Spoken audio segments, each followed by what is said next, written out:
India sends medicines to Afghanistan, wheat to follow. ज़्यादा medicines कहा जा रहा है कि भेजी गई है और वहाँ पर इंदिरा गांधी हॉस्पिटल जो है काबुल में, वहाँ पर ये पहुँचाई गई है, वहाँ पर डिलीवर की गई है, जो कि 2004 में इंडिया की तरफ से ही अफ़गानिस्तान पहले कोविड वैक्सीन्स जो हैं वो भी भेजी हैं वहाँ पर बड़ी तादाद 500,000 doses of Covid vaccine Afghanistan भेजी हैं इंडिया ने थ्रू ईरान। एक फ़्लाइट के थ्रू भेजी हैं ईरान के रास्ते ये मेडिसिन्स और जो कोविड डोजेज़ हैं वो बड़ी देंगे। आप बॉर्डर पे लाकर अपनी जो भी वीट है वो रखेंगे और फिर यहाँ से पाकिस्तान के ट्रक और ड्राइवर्स जो हैं उसको लेकर अफ़गानिस्तान तक पहुँचेंगे। तो इस पे जो लॉजिस्टिक्स हैं उस पे जो खर्चा आएगा वो भी इंडिया को देना पड़ेगा। और उसके बाद भारत इसके ऊपर जो है वो नहीं किया, यानी वीट यहाँ से नहीं भेजी गई। अब ये बात जो कही जा रही है वीट टू फॉलो, तो क्या इंडिया ने यही एक डिसाइड किया है कि जो वीट है वो, क्योंकि हमारे लिए यही प्रॉब्लम यह है कि अब ये सिंधी रेवोल्यूशनरी आर्मी या जो बलोची जो बगावत के पे यकीन रखते हैं, they are continuously a challenge. और फिर मजहबी और लेकिन जो सबसे बड़ा जो मजहबी इंतहा पसंद जमात को पिप्स की रिपोर्ट खतरा कह रही है, वो कह रही है टीटीपी को, तहरीक लब्बैक को। ये बहुत बड़ा सिक्योरिटी चैलेंज है क्योंकि ये पुरतशद्दद हैं, ये बंदे भी मार देते हैं, इनको इजाज़त है बंदे मारने की। इन्होंने अभी इस साल 14 बंदे मारे और जिनमें ज़्यादातर पुलिस वाले थे, 1000 से ज़्यादा लोगों को ज़ख्मी किया और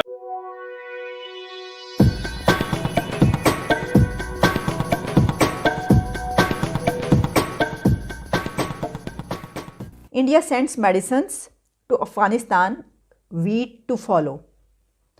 इंडिया ने इससे पहले भी अफ़गानिस्तान में ह्यूमैनिटेरियन एड भेजी है। अभी जो मेडिसिन्स भेजने की बात हो रही है 2 टन से ज़्यादा मेडिसिन्स कहा जा रहा है कि भेजी गई है और वहाँ पर इंदिरा गांधी हॉस्पिटल जो है काबुल में, वहाँ पर ये पहुँचाई गई है, वहाँ पर डिलीवर की गई है, जो कि 2004 में इंडिया की तरफ से ही अफ़गानिस्तान के लोगों के लिए बनाया गया था। अब ये मेडिसिन्स भेजी गई हैं बड़ी तादाद इसमें, और ये जो एड भेजी गई है, अच्छा इससे पहले इंडिया ने चंद रोज़ पहले कोविड वैक्सीन्स जो हैं वो भी भेजी हैं वहाँ पर बड़ी तादाद 500,000 doses of Covid vaccine Afghanistan भेजी हैं इंडिया ने थ्रू ईरान। एक फ़्लाइट के थ्रू भेजी हैं ईरान के रास्ते ये मेडिसिन्स और जो कोविड डोजेज़ हैं वो बड़ी तादाद में ह्यूमैनिटेरियन एड इंडिया वहाँ पर पहुँचा रहा है।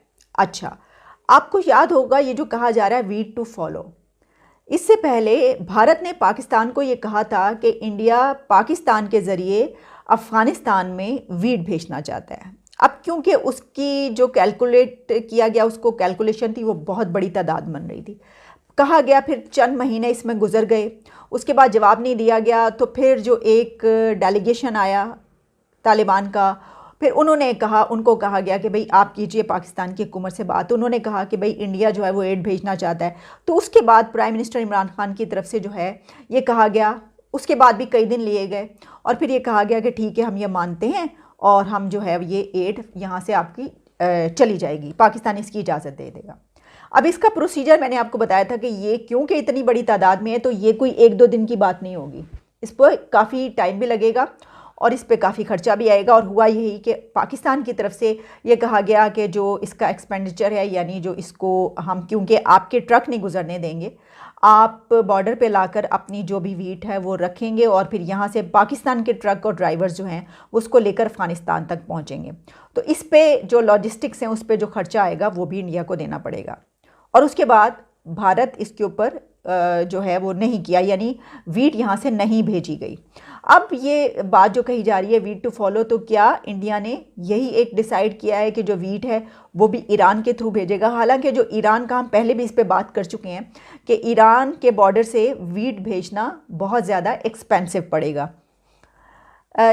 एक तरफ ये भी हमने बात की कि पाकिस्तान इनकार नहीं कर सकता था। इसकी वजह यह कि पाकिस्तान, हम ही तो कह रहे हैं, पाकिस्तान ही तो पूरी दुनिया में ये कह रहा है कि वहाँ पे ह्यूमैनिटेरियन एड भेजी जाए, वहाँ पे मदद की जाए। तो ऐसे वक्त में पाकिस्तान ये इनकार तो नहीं कर सकता था कि नहीं हम ये वीट जो है वो नहीं जाने देंगे। लेकिन देखिए ये भी क्या इनकार का ही दूसरा तरीका है कि अगर आप ये कहें उनको कि भाई हम आपके ट्रक यहाँ से नहीं गुजरने देंगे, हमारे ड्राइवर्स होंगे और आपको इसका ख़र्चा भी देना पड़ेगा। तो फिर वो दूसरी तरफ शायद ऐसा समझा जाता है, ये लोग ये समझते हैं कि ये तो एक तरह का इनकार ही हुआ, क्योंकि उस तरफ से कुछ ऐसी रिजर्वेशंस आई कि ये भी ख़तरा है कि फिर ये जो है ये वहाँ तक पहुँचे या ना पहुँचे।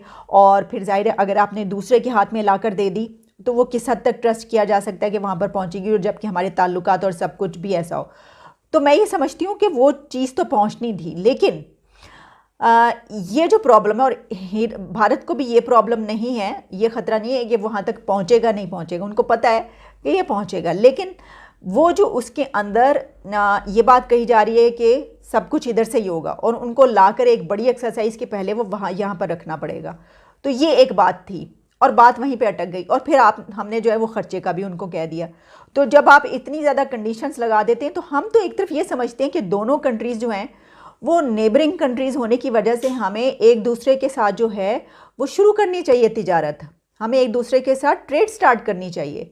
एक तरफ तो हम ये कहते हैं, और दूसरी तरफ हम ये करते हैं कि एक दूसरे के साथ ट्रेड तो दूर की बात, हम तो अगर हमने कहीं और भी भिजवानी है और इसमें सिर्फ बॉर्डर्स का इस्तेमाल हो रहा है या बॉर्डर ओपन करने पड़े हैं, तो उसके ऊपर भी हम कितने महीने लगा देते हैं। इस हुकूमत ने, हमारी हुकूमत ने कितने मंथ्स लगा दिए उसका जवाब देने में। तो अब अफगान तालिबान जो है वो बड़ा स्मार्ट है। अफगान तालिबान ने अमेरिका को ये कहा था कि हम आपकी मदद नहीं लेंगे दाइश को खत्म करने, क्योंकि उनको पता है कि अगर हमने अमेरिका की मदद ली दाइश को खत्म करने के लिए, तो जो दाइश है उसके पास एक लेजिटिमेट आइडिया आ जाएगा कि आप तालिबान को मारें।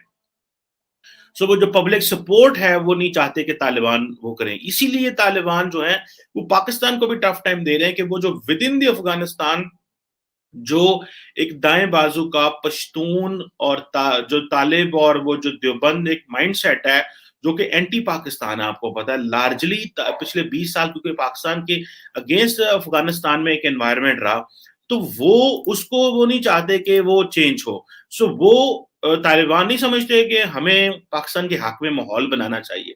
वो इसी तरह के काम करेंगे जिस तरह से अफगान अवाम खुश हो, और खास तक एक बड़ा जो पश्तून फैक्टर है अफगानिस्तान के अंदर, वो अशरफ गनी और करज़ई एंड मेनी अदर्स, उन्होंने इसको इसको प्रॉप अप किया, क्योंकि उनको पता था कि हम तो चीजें डिलीवर नहीं कर पा रहे, हमसे तो चीजें बेहतर नहीं हो रही। सो किसी को तो स्केपगोट बनाना है, जिस तरह अमेरिकी हमें स्केपगोट बनाते थे। सिंधी रेवोल्यूशनरी आर्मी है, इन्होंने भी पिछले 3 साल से कोई हमले किए हैं, ठीक है जी। इस तरह बलोच लिबरेशन आर्मी है, बलोच लिबरेशन फ्रंट है, इन्होंने खासकर जो सीपैक के ऊपर जो चीनी एहलकार काम कर रहे थे उनके लिए, और इन्होंने हमें बड़ा टफ टाइम दिया है, क्योंकि हमारे लिए यही प्रॉब्लम यह है कि ये सिंधी रेवोल्यूशनरी आर्मी या जो बलोची जो बगावत के पे यकीन रखते हैं, they are continuously a challenge. और फिर मजहबी इंतहा पसंदी भी चैलेंज है, लेकिन जिस तरह मैंने शुरू में कहा कि जो सेक्टेरियन हमले थे वो कम हुए, ठीक है ना। और लेकिन जो सबसे बड़ा जो मजहबी इंतहा पसंद जमात को पिप्स की रिपोर्ट खतरा कह रही है, वो कह रही है टीटीपी को, तहरीके लब्बैक को। ये एक बहुत बड़ा सिक्योरिटी चैलेंज है, क्योंकि ये पुरतशद्दद हैं, ये बंदे भी मार देते हैं, इनको इजाजत है बंदे मारने की। इन्होंने अभी इस साल 14 बंदे मारे, जिनमें ज्यादातर पुलिस वाले थे, 1000 से ज्यादा लोगों को जख्मी किया, और इन्होंने अहमदीज के लोगों को भी मारा।